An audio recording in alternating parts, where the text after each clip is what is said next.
السلام عليكم ورحمة الله وبركاته. بسم الله الرحمن الرحيم. الحمد لله رب العالمين، وصلى الله وسلم وبارك على نبينا محمد وعلى آله وصحبه أجمعين.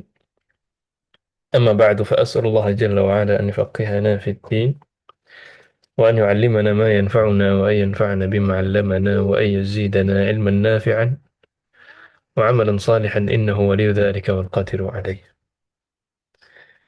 Eh, Selamat bergabung ikhwatal iman sekalian, baik yang hadir secara langsung maupun menyimak melalui rekaman. Insya Allah materi pembahasan kita pada hari ini berkaitan dengan sejarah dan peristiwa-peristiwa yang cukup penting yang kebetulan terjadinya di bulan Ramadan. Selama ini mungkin banyak dari kita yang memaknai bulan Ramadan sebagai waktu untuk eh, sedikit melambat, ya, waktu untuk istirahat, ya, momen untuk menghemat energi, ya, sekedar menahan lapar dan haus. Ya, beberapa bahkan berdalih ya, wah kan tidurnya berpuasa akhirnya memperbanyak tidur dan istirahat. Ya, diisi waktu dengan kegiatan-kegiatan yang sangat ringan, ya, ngabuburit lah sampai waktu berbuka tiba. Padahal kalau kita membuka kembali, ya, lembaran-lembaran sejarah kaum muslimin di bulan Ramadan, persepsi seperti ini akan terbantahkan sepenuhnya. Ramadan nyatanya dia adalah bulan pergerakan, ya, bulan titik balik, ya, bahkan bulan di mana banyak pertempuran-pertempuran yang krusial, ya, dalam sejarah Islam terjadinya justru di bulan Ramadan. Jadi bukan bulan kaum muslimin apa namanya melambat, ya, kaum muslimin istirahat. Enggak, justru Ramadan isinya aktif. Ya, bahkan kejadian-kejadian yang penting, pertempuran-pertempuran yang masyhur banyak terjadi juga di bulan Ramadan. Tentu saja em, kajian ini singkat, ya. Hanya melihat ya ini kilak balis, ya, secara singkat saja kejadian-kejadian apa yang terjadi dan mungkin kita jelaskan secara ringkas. Adapun nanti apabila ingin mendalami satu persatu peristiwa-peristiwa yang ada, itu perlu kajian khusus, ya, atau nanti bisa dibantu dengan membaca. Ya, nanti peristiwa Badar misalkan itu butuh satu kajian khusus, nanti ada lagi peristiwa yang lain perlu waktu khusus untuk setiap peristiwa. Tapi apa yang kita akan bahas hari ini, insya Allah akan mengambil beberapa ringkasan saja dari beberapa peristiwa sehingga kita mendapatkan sadarnya dan apa namanya, ya, betapa kita memahami, ya, bahwasanya di bulan Ramadan itu justru kaum muslimin itu lagi aktif-aktifnya. Tentu di antara peristiwa yang masyhur yang terjadi di bulan Ramadan adalah peristiwa perang yang paling monumental, yang paling pertama, yang masih jadi kebanggaan kaum muslimin sampai sekarang. Ya, paling bersejarah di awal-awal Islam, terjadi di tahun 2 Hijriyah, yaitu perang perang Badar. Ya, tepatnya pada tanggal 17 Ramadan. Kaum muslimin ketika pertama kali mereka bergerak, ya, terusir dari Mekah. 2 Hijriah berarti setelah hijrah kan gitu. Berarti posisinya mereka ini di tahun kedua setelah meninggalkan kota kelahiran mereka sendiri, yaitu Mekah. Ketika mereka hijrah, yang tahun lalunya itu mereka hijrah, ya kira-kira ya, lebih-lebih dikit lah. Ketika mereka terusir dari Mekah, mereka kehilangan seluruh harta benda mereka. Ya, yang punya rumah-rumah harus ditinggalkan.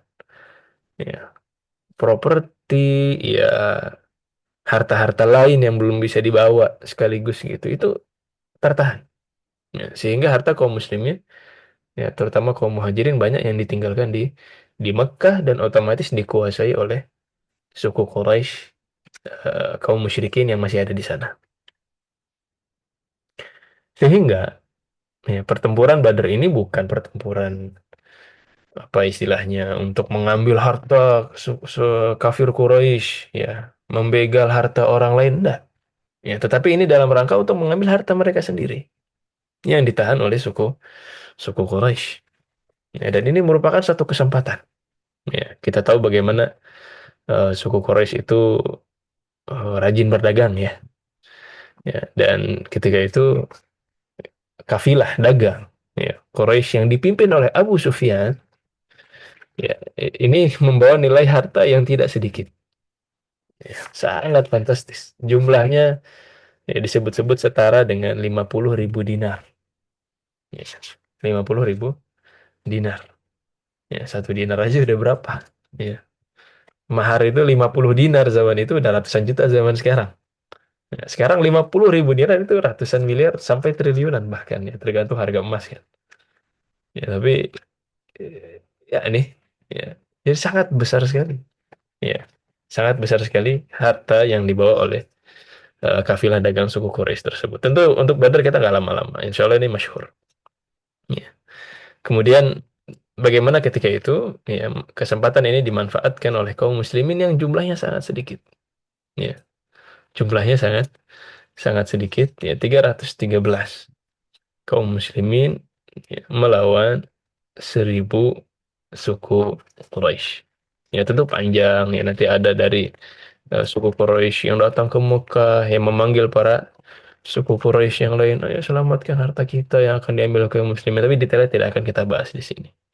Ya. Namun apa yang kita harus lihat, jadi di bulan Ramadan, ya ini suku kaum muslimin ini aktif.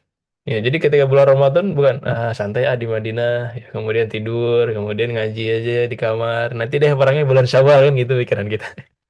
Bulan Syawal enak nih nanti bisa makan, bisa minum gitu kan. Tapi enggak. Ya, bulan Ramadan ya justru ini lagi aktif-aktifnya. Kaum muslimin malah berangkat pergi menyerang kafilah dagang suku Quraisy ya dan diabadikan di dalam beberapa ayat mengenai detail dari kisah perang Badar. Ya. Kemudian ya, peristiwa yang penting juga yang terjadi di bulan Ramadan adalah Fathu Makkah. Ya. Ya, tadi Badar insya Allah masyhur lah. Kita tidak terlalu membahas panjang lebar. Ya, jadi lompatan besar berikutnya. Ini kan lompatan besar nih Fathu Makkah ya.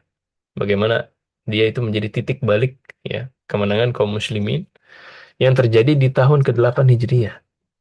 Pembebasan kota kota Makkah atau Fathu Makkah. Ya.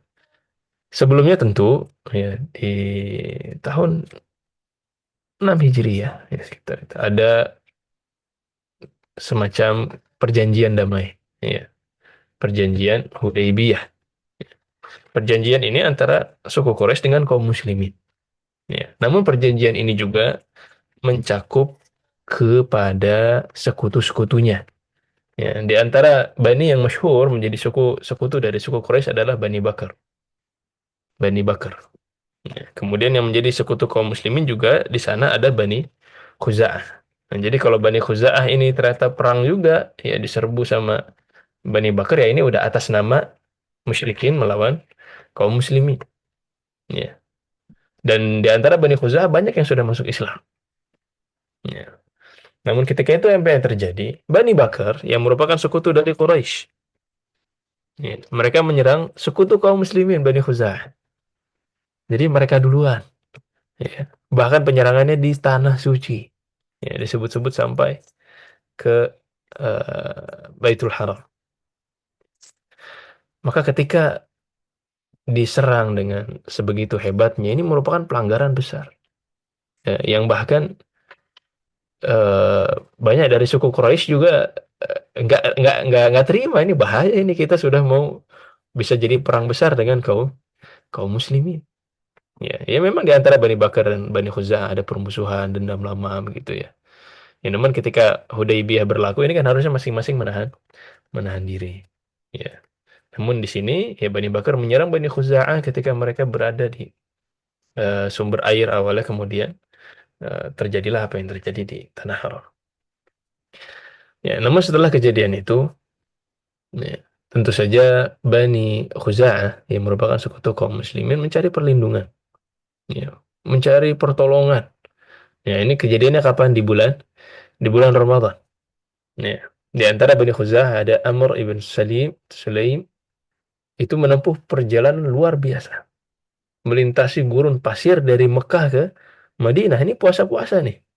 Nggak naik bis ya, nggak naik mobil dari Mekah ke Madinah, memacu apa tunggangannya, ya, atau melari atau tunggangan atau apapun itu yang digunakan pada zaman itu untuk menyampaikan kabar genting ini kepada Nabi Muhammad SAW. Wah,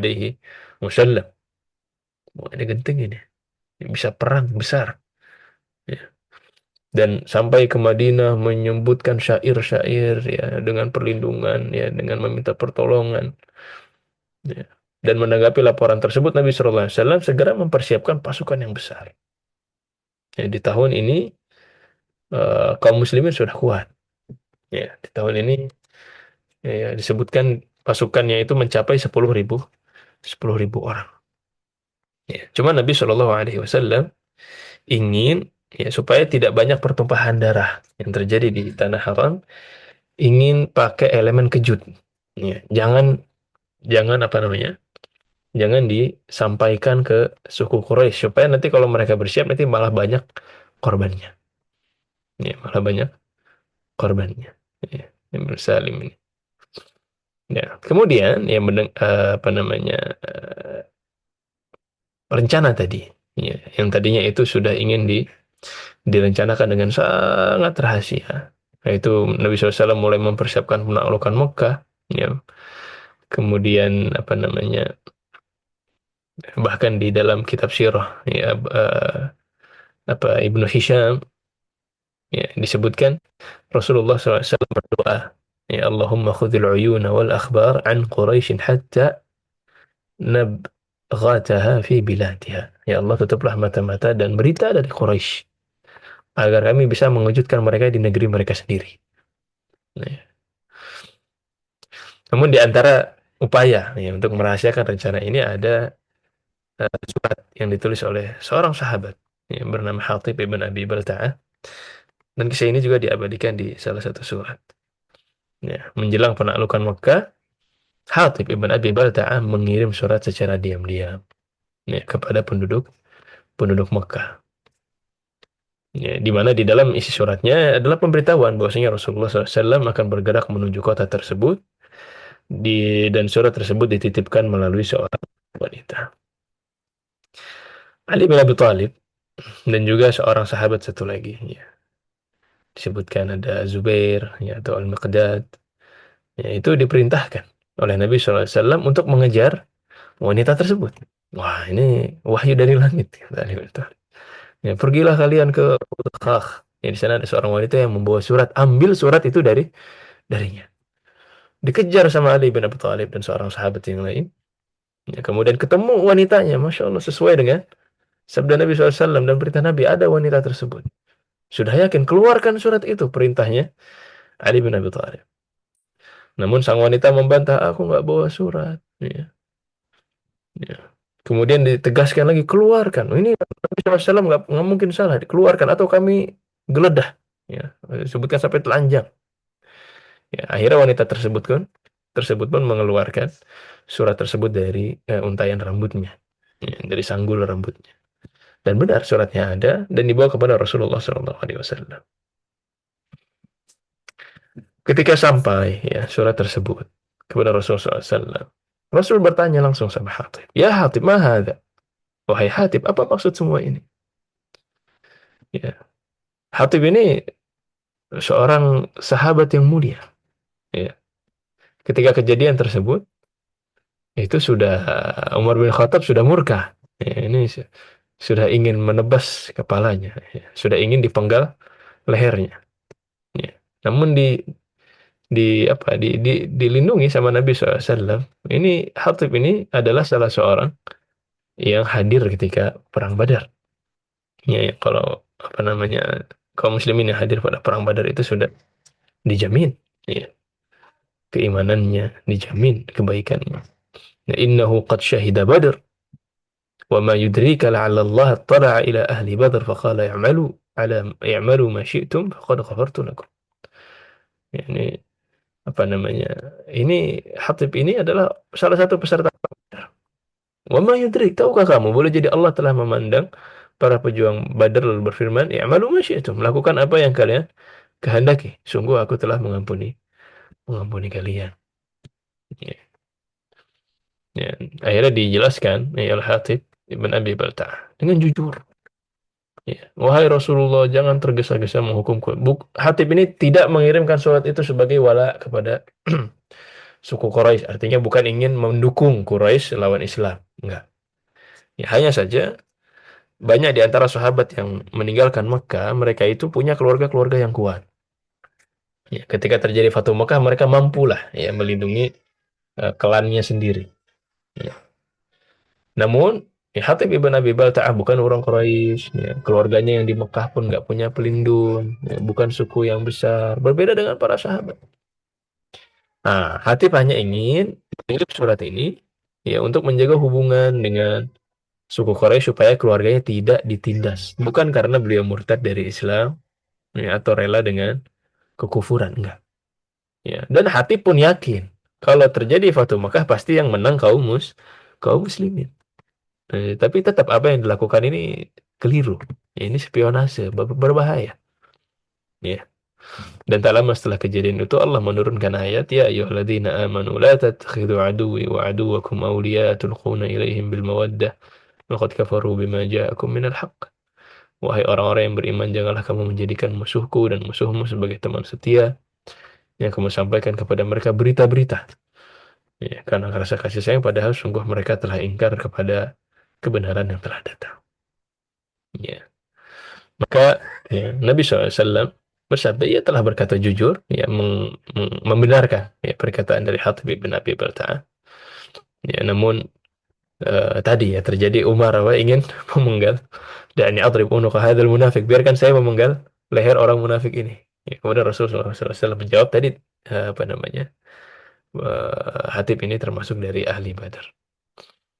Nah, itu satu satu kisah ya tentang Fatu Makkah. Kemudian, ya setelah berjalan, ya, kaum muslimin menuju Mekah. Al-Abbas Ibn Abdul Muttalib kebetulan keluar dari Mekah. Ingin berhijrah sama keluarganya dan anak-anaknya ke Madinah. Dan ketika Rasulullah SAW ya, sampai di daerah Mar Zahran, ya, beliau singgah di sana. Ya, itu tadi ketemu sama Al-Abbas gitu ya. Dan ketika sampai di tempat ya, peristirahatan malam, ini ada salah satu strategi ya.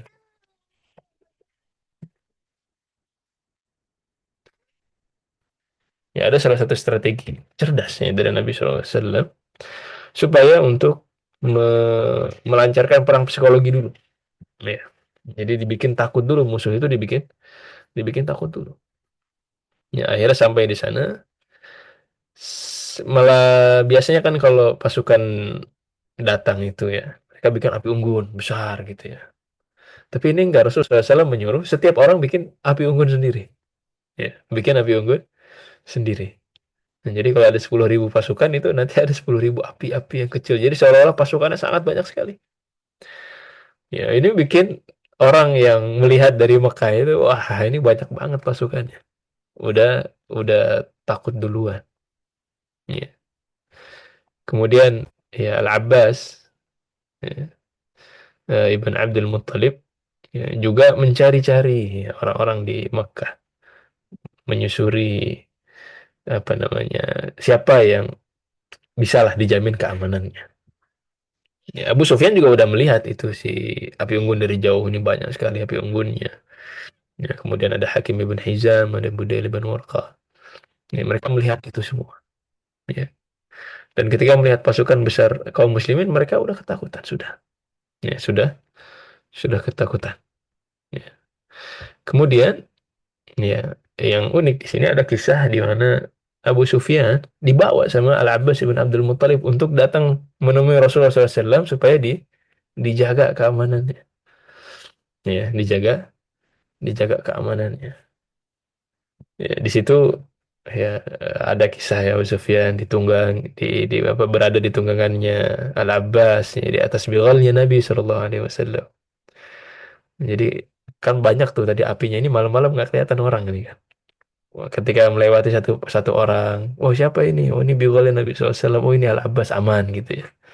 Kemudian lewatin api lagi yang lain, melewati api lagi yang lain, oh, masih aman, masih aman, masih aman. Ternyata tiba-tiba ketemu sama apinya Umar bin Khattab radhiyallahu anhu. Umar kenal Abu Sufyan. Ya, nggak apa namanya, nggak nggak ngefek mau pakai begolan Nabi, mau ada Al Abbas tahu Abu Sufyan siapa tahu ini pembesar suku Quraisy. Dikejar sama Umar bin Khattab, ya, langsung ingin dipenggal leher ketika itu juga. Namun Al Abbas lari juga ya pakai tunggangan tersebut sampai kepada kemahnya Nabi Shallallahu Alaihi Wasallam. Ya ada perbincangan di sana, ya. Namun pada akhirnya Abu Sufyan masuk Islam di malam itu. Ya. Disebutkan juga ada yang ditunggu sampai pagi, kemudian nanti paginya datang lagi, ya. Kemudian beliau masuk Islam di saat itu. Intinya di perkemahan kaum kaum muslimin. Dan akhirnya peristiwa Fatuh Makkah pun ya dilancarkan ya, pada waktu yang telah ditentukan dengan beberapa dekrit pengampunan yang disebutkan oleh Nabi Shallallahu Alaihi Wasallam. Ya, ketika Nabi SAW masuk ke Makkah ya, dengan kerendahan hati, ya, berserah diri kepada Allah Azza wa Jalla. Ya, dan tidak banyak apa namanya perpecahan dan pertempuran ya, kecuali di sisi yang sebelah kanan ya sedikit di sana ada sedikit perlawanan, namun secara umum tidak banyak apa namanya pertumpahan darah ya ketika Fatuh Makkah di sana dan dibersihkan semua berhala-berhala dari Ka'bah ya, ya, simbol-simbol kesyirikan. Kemudian Rasulullah SAW berkhutbah juga di Masjidil Haram. Ya ma'syur Quraisy, inna Allah qad adhaba ankum nukhwat jahiliyah wa tu'azzimuha bil aba الناس min Adam wa Adam min turab. Ya. Wahai kaum Quraisy, sesungguhnya Allah telah menghapus dari kalian kesombongan jahiliyah ya, dan kebanggaan terhadap nenek moyang manusia semuanya berasal dari Adam dan Adam diciptakan dari tanah. Kemudian Nabi SAW membaca firman Allah Ta'ala, Ya ayuhan nas, inna khalaqnakum min dzakari wa untha wa ja'alnakum syu'uban wa qabaila lita'arafu, inna akramakum indallahi atqakum, inna allaha alimun khabir. Ya, wahai manusia, sesungguhnya kami telah menciptakan kalian dari seorang laki-laki dan seorang perempuan. Kami jadikan kalian berbangsa-bangsa, bersuku-suku, agar kalian saling mengenal. Sesungguhnya yang paling mulia di sisi Allah adalah yang paling bertakwa di antara kalian. Sungguh Allah Maha mengetahui lagi Maha teliti. Ya. Kemudian Rasulullah SAW bertanya kepada suku Quraisy, menurut kalian apa yang akan aku lakukan terhadap kalian? Mereka jawab, engkau adalah saudara yang mulia, anak dari saudara yang mulia. Ya, maka Nabi SAW menjawab juga sebagaimana ucapan Nabi Yusuf kepada saudara-saudaranya, La tathriba alaikumul yawm, tidak ada cercaan terhadap kalian pada hari ini. Idhabu fa antumut tulaqa. Ya, kemudian pergilah kalian, kalian semua bebas. Dan terbebaslah kota Makkah pada tahun 8 Hijriah dan semua ini terjadi di bulan Ramadan. Semua ini terjadi di bulan Ramadan. Nah, baik. Ini Fathu Makkah. Pertempuran lain yang terjadi dengan strategi yang jenius ya, juga terjadi di bulan Ramadan, terulang kembali di masa Khalifah Umar ibn Khattab. Umar ibn Khattab radhiyallahu an. Ini pertempuran yang cukup besar ya karena melawan kekaisaran Persia yang besar. Ya, bangsa Sassaniyah. Ya. Umar ibn Khattab harus mengutus panglima ya karena beliau khalifah. Kalau beliau yang mimpin langsung nanti siapa yang memimpin kaum muslimin? Akhirnya beliau mengutus panglima. Ya. Dan tantangannya besar ini lawan bangsa Persia. Bangsa Persia ini bangsa yang besar. Ya. Dan nggak nunggu setelah Ramadan ya, tapi memang terjadi di bulan Ramadan.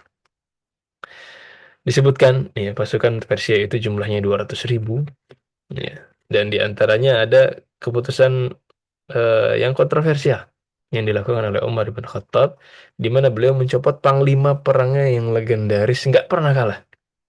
Ya, bahkan dari zaman jahiliyah, panglima yang satu ini tidak pernah kalah. Ya, tidak lain dan tidak bukan adalah Khalid ibn al-Walid. Dari zaman Nabi, zaman Abu Bakar ini panglima, panglima lama ini. Dari zaman Nabi sudah panglima, dari zaman Abu Bakar lanjut panglima. Kemudian di zaman Umar diganti ya dengan Sa'ad ibn Abi Waqqas. Tapi Sa'ad bin Abi Waqqas juga ini bukan sahabat yang apa namanya, yang biasa. Anda ini istimewa juga. Jangan salah, beliau ini termasuk 10 orang yang dijanjikan surga, doanya mustajab, ya, dan termasuk ahli perang juga. Ya, namun ketika kejadian perang ini, ya, perang melawan bangsa Persia ini, saat Ibn Abi Waqqas sedang menderita sakit, ya, sehingga beliau harus memimpin perang sambil dalam kondisi berbaring. Eh, Kenapa dipilih saat Ibn Abi Waqqas? Nah, ini banyak ya yang mencatat ya, dalam hal ini. Ya, padahal Khalid ibn al-Walid, panglima yang sebelumnya ini legendaris, nggak pernah kalah ini. Kenapa diganti sama Sa'ad ibn Abi Waqqas? Jadi banyak sebabnya. Disebutkan di antaranya Umar ini kan terkenalnya keras, ya, tegas. Kalau Khalid juga tegas, kasihan kaum muslimin. Disebutkan di antaranya begitu. Tapi juga di antara yang disebutkan adalah untuk me, mengkalibrasi ulang tawakalnya kaum muslimin. Ya. Jadi jangan sampai kaum muslimin itu hatinya bergantung sama Khalid ibn Walid. Ini kan Khalid nggak pernah kalah, kalau dipimpin sama Khalid pasti menang. Nah, ini tawakalnya udah takutnya ya. Nanti tergantungnya sama Khalid ibn al-Walid. Ya harusnya bergantungnya sama Allah Azza wa Jalla. Ya, jadi supaya tawakalnya murni kepada Allah Azza wa Jalla, bukan bergantung pada sosok manusia. Di antaranya juga disebutkan digantilah panglima menjadi Sa'ad ibn Abi ya, Waqqas. Ya, juga sebelum perang ya ada diplomasi yang nggak biasa. Utusan kaum muslimin. Ya, ada yang namanya Rib'i ibn Amir. Itu belum masuk tenda megah Jenderal Persia. Ya, jenderal waktu itu adalah Rustum dengan menunggang keledai. Harusnya utusan itu kan biasanya megah gitu ya. Image-nya kaum muslimin. Pakai harusnya kuda yang paling cepat, yang paling besar. Tapi enggak, beliau menunggang keledai. Pakai pakaian lusuh. Dan pedangnya terbungkus kain yang usang. Ya. Dan ketika beliau masuk apa namanya ke dalam tenda tersebut, yang karpetnya itu ditutupi dengan sutra mewah, ya tahulah Persia ya, tenda itu, ya beliau masuk sambil menyeret tombaknya sambil apa merobek sih karpet tersebut. Ya, kemudian ada bantal-bantal dari emas itu juga dirusak, ditusuk-tusuk. Ya, seolah-olah memberi pesan tegas bahwasanya kemewahan Persia ini sama sekali tidak menggentarkan mereka. Mereka nggak datang untuk harta. Ya. Dan Rib'i datang membawa tiga pilihan. Ya. Masuk Islam, bayar upeti, atau perang. Masuk Islam, bayar upeti, atau perang. Ya. Kemudian Rustum meminta waktu untuk apa namanya memikirkan ya pilihan-pilihan yang ada selama 3 hari. Dan Rib'i langsung mengkonfirmasi. Ya. Itu si Rustum juga kaget. Loh, ini kok bisa pasukan biasa? Emang kamu siapa? Rib'i ini kamu siapa? Saya hanya pasukan biasa, utusan saja. Bukan panglima, bukan jenderal, bukan perwira. Loh, kok bisa menjamin keamanan kami selama 3 hari nanti? Ya. Ya. Oh enggak, kami kaum muslimin rata. Kami memiliki hak untuk menjamin keamanan. Ya, akhirnya Rib'i langsung bisa menjamin keamanan mereka selama 3 hari. Dan selama 3 hari ternyata Rustum ya memilih tidak masuk Islam, ya, juga tidak membayar upeti, berarti sisanya tinggal tinggal perang saja. Nah, akhirnya terjadilah pertempuran Qadisiyah. Pertempuran Qadisiyah, oh, ini sangat sekali. Ya, pertempuran besar. Tadi pasukannya banyak, ya, ratusan ribu. Ya, dan kejadian perangnya juga bukan perang 1 hari. Ini sampai disebutkan terjadi 3 hari berturut-turut di bulan Ramadan. 3 hari berturut-turut di bulan Ramadan. Di hari pertama, pasukan muslimin nyaris hancur. Ya, akibat tiga, tiga gajah perang Persia yang membuat kuda-kuda Arab ketakutan. Ini kan baru nih, kuda-kuda ketemu gajah ini baru. Ya. Nggak biasanya kudanya ketemu sama gajah. Ini gajah takut. Hewan itu kan kalau melihat yang lebih besar dia takut. Ya. Nah, akhirnya kudanya itu goyah. Ya. Dan bahkan yang menjadi tameng itu bukan kuda-kuda lagi tapi manusia. Ya, sehingga banyak korban jiwa di hari pertama. Ya. Namun di hari kedua, ya, ada apa namanya bantuan taktis. Ya. Pasukan bantuan datang dari Syam yang dipimpin oleh Al-Qa'qa' ibn Amr At-Tamimi. Al-Qa'qa' ibn Amr At-Tamimi. Ya. Meskipun ya pasukannya Al-Qa'qa' itu sebenarnya hanya 1.000. Ya, hanya 1.000.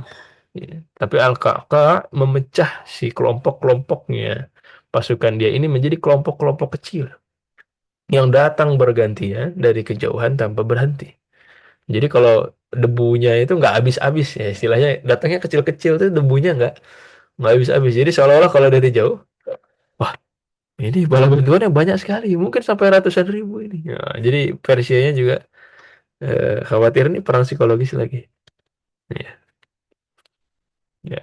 Kemudian di hari ketiga, ya, teror gajah tadi. Ya, gajah ini kan besar-besar.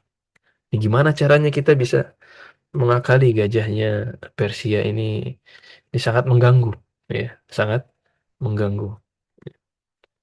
Sehingga ada ide cemerlang, ya, di mana unta-unta pasukan kaum muslimin didandanin dengan kain hitam yang besar gitu ya, dilukis wajahnya. Ya, jadi seolah-olah itu monster besar. Jadi unta-untanya ini dibikin kostum, ya seolah-olah badannya besar, kemudian dicat dan lain sebagainya, seolah-olah dia unta-unta ini monster yang berlari. Ah, ini taktik juga. Ya. Dan ketika unta ini lari arah apa namanya pasukan Persia, gajah-gajahnya pun panik. Gajahnya gantian kaget, dia yang kaget. Ini monster dari mana ini? Ya, sehingga gajahnya berbalik dan justru menginjak-injak formasi pasukan mereka sendiri. Kemudian puncaknya Al-Qa'qa' dan pasukannya berhasil membutakan gajah putih yang menjadi tunggangannya si Rustam dan membuatnya tercebur ke sungai. Ya, Rustam sendiri tewas di dalam kacauan tersebut dan runtuhnya kekaisaran Persia yang besar ini, ya, semuanya terjadi di dalam kondisi berpuasa atau di bulan Ramadan. Ya, ya ada juga kisah ya, di mana sungai ya, ini menjadi apa namanya Sungai Tigris ya, itu kan kayak menghalangi kaum muslimin, tapi mereka ternyata bisa menyeberang di sana. Seolah-olah berjalan di tas airnya adalah hal-hal lain yang membuat pasukan Persia juga ciut nyalinya. Nah, ini terjadi kapan? Di bulan Ramadan. Ya. Dari Timur Tengah, ya, kita datang ke Eropa. Ini kisah masyhur juga, ya, yaitu pembukaan Andalusia, Fathul Andalus, pembebasan Andalusia. Ya, ekspansi kaum muslimin ke Spanyol, ya, yang setelahnya menjadi tolak balik dan permulaan peradaban Islam di Spanyol. Ya, bahkan banyak ulama-ulama lahir dari Spanyol. Di sana banyak ulamanya. Peradabannya lengkap, bukan kota-kota kecil enggak. Ya, ceritanya masyhur, ya dipimpin oleh Tariq ibn Ziyad, ya, melawan Raja Rodrik, ya. 12.000 melawan pasukan 100.000. Memang banyak kisah disebutkan apa namanya kisah pembakaran kaum muslimin. Ya, Al-bahru min waraikum wal aduwwu amamakum. Nah, jadi datang ke Spanyol pakai kapal, kemudian kapalnya dibakar, jadi nggak bisa pulang lagi. Ya, jadi harus maju ke depan. Ya, walaupun di situ ada perdebatan apakah benar-benar dibakar, ya atau hanya apa namanya ungkapan metafora saja. Ya, disebutkan memang kurang ada histori yang valid tentang hal itu, tapi keberanian pasukan kaum muslimin ini fakta. Ya, dengan 12.000 orang menumbangkan 100.000 pasukan Raja Roderick. Ya. Alhasil, ya, pertempuran yang terjadi ini di bulan Ramadan ini adalah awal dari ratusan tahun peradaban Islam di Eropa. Ya, ini juga terjadi kapan? Di bulan Ramadan. Ya, tahun 92 Hijriah. Lanjutkan lagi ada ya pertempuran Tours. Ini di Perancis. Ya, tadi Spanyol, ya sekarang di Perancis. Ya, atau disebut juga pertempuran Balat Syuhada. Ya, di Perancis pada tahun 114 Hijriah. Ini pasukan muslimin pimpinan Abdurrahman Al-Ghafiqi. Ya, hampir meraih kemenangan melawan pasukan Charles Martel. Ya, disebutkan ini kalau mereka bisa menang di pertempuran ini, ini Eropa bisa bisa apa? Bisa jadi Islam semua. Ini Oxford nanti bisa jadi tempatnya itu kuliahnya nanti kuliah Sunnah, kuliah Al-Quran gitu ya. Bisa menjadi kampus Islam. Ya, ya namun di sini ya, ada kesalahan fatal ya, dilakukan oleh pasukan dari kaum muslimin. Mereka ketika hampir menang, ya, fokus mereka buyar. Ya, ketika Charles Martel menyerang tenda-tenda yang menyimpan harta rampasan perang. Ya, tenda-tenda yang isinya ghanimah, harta-harta di belakang garis depan, ternyata diserang ya, dari arah situ. Tendanya pun sudah mau dijarah, sehingga pasukannya demi menyelamatkan harta, banyak prajurit meninggalkan formasi. Ya, ini kalau udah nggak ikut formasi seperti ini kacau. Ya, ya, bahkan Panglima Al-Ghafiqi ya sampai gugur dan pasukan ini akhirnya mundur. Nah, ini sebagai mengingat juga ya bagaimana kilauan duniawi ini bisa menjadi kehancuran ya kalau sampai merusak merusak fokus kita. Nah, pertempuran ini juga sama terjadi di bulan Ramadan tahun 114 Hijriah. Berabad-abad datang setelahnya. Ya, abad ke-7 tahun 656 Hijriah. Ini kaum muslimin ya, kembali dilanda krisis terbesar invasi dari bangsa bangsa Mongol yang menghancurkan kota Baghdad. Ya. Disebutkan ya sampai menewaskan jutaan orang ya. Dan apa namanya cara membunuhnya juga ya, tidak manusiawi. Ya, disebutkan eh, orang-orang Mongol itu menganggap dan memiliki keyakinan kalau pejabat ya orang-orang orang-orang penting itu darahnya nggak boleh tumpah di atas bumi. Ya. Makanya Al-Khalifah Al-Mu'tasim digulung di dalam karpet, ya, kemudian diinjak-injak oleh kuda, ya, supaya darahnya tidak kemana-mana. Ya. Dan waktu itu Mongol ini menjadi momok yang menyeramkan di seluruh dunia, ya, bukan hanya kaum muslimin, ya, sehingga ada ungkapan dan keyakinan umum ya, kalau ada bangsa Mongol udah deh, ya sudah tamat, ya, kita sudah tidak bisa lagi melawan. Ya, disebutkan sampai-sampai ya, sungai berwarna hitam ya karena perpustakaan yang dihancurkan, juga berwarna merah karena darah dari kaum kaum muslimin. 2 tahun setelah Baghdad runtuh ya, oleh bangsa Mongol, semangat kebangkitan muncul dari Mesir, ya, dari Mesir. Dalam pertempuran Ain Jalut pada tahun 658 Hijriah, ini juga terjadi di bulan Ramadan. Ada seorang sultan yang bernama Saifuddin Qutuz. Ya, ini ingin menghancurkan mitos tak terkalahkannya bangsa Mongol. Ya, ketika utusan Mongol itu datang, ya beliau langsung apa memenggal utusan dari Mongol ya, dan menggantung kepalanya di gerbang Kairo. Ya, ini sikap yang cukup berani ya melawan bangsa Mongol.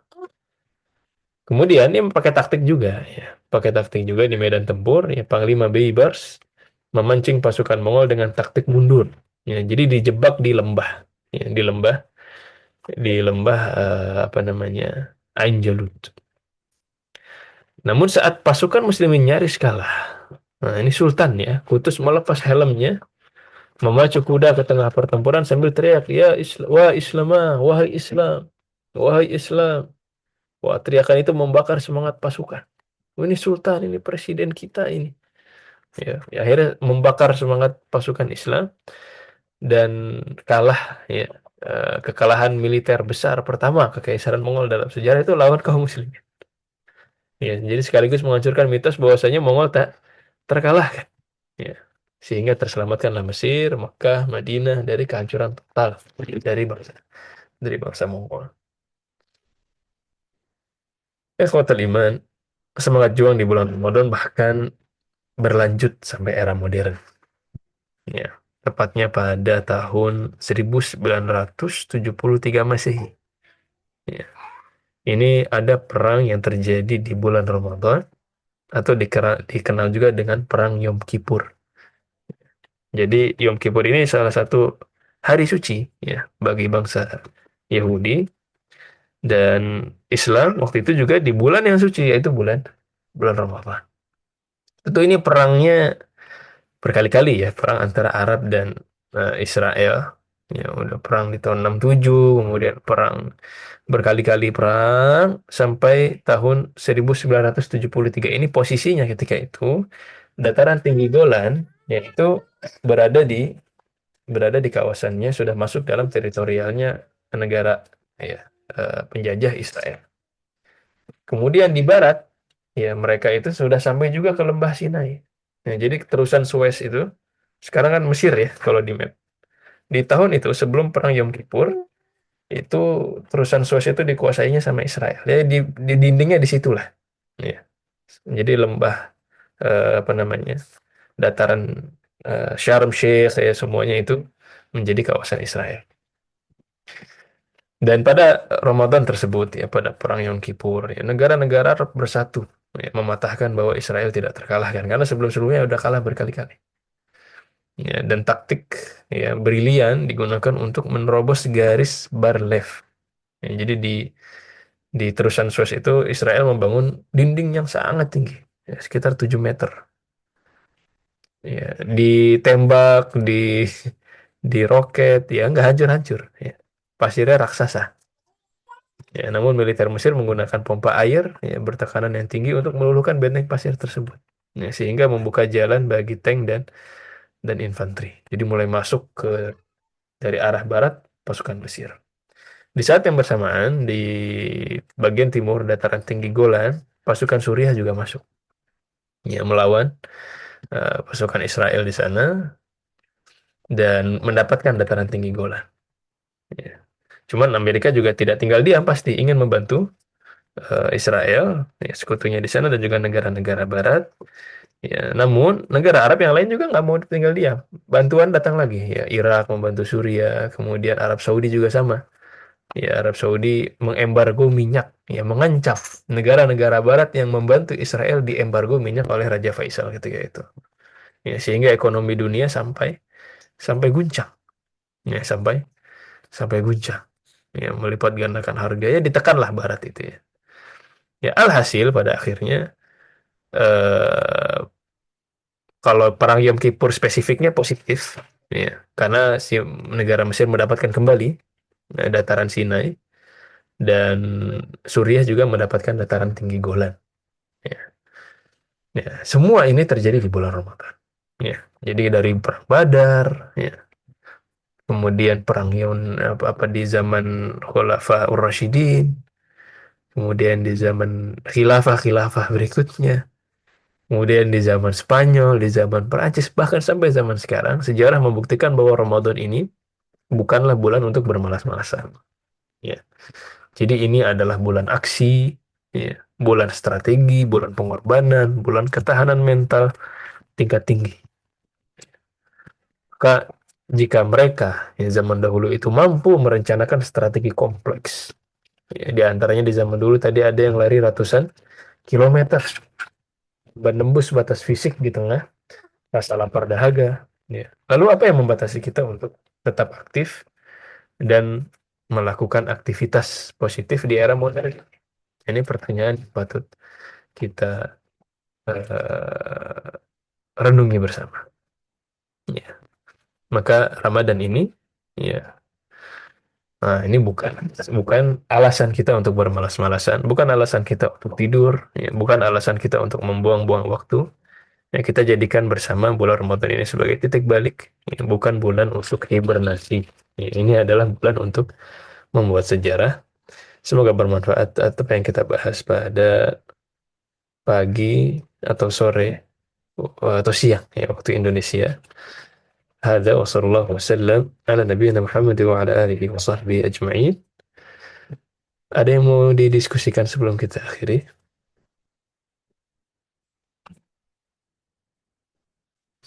Baik, cukup ya.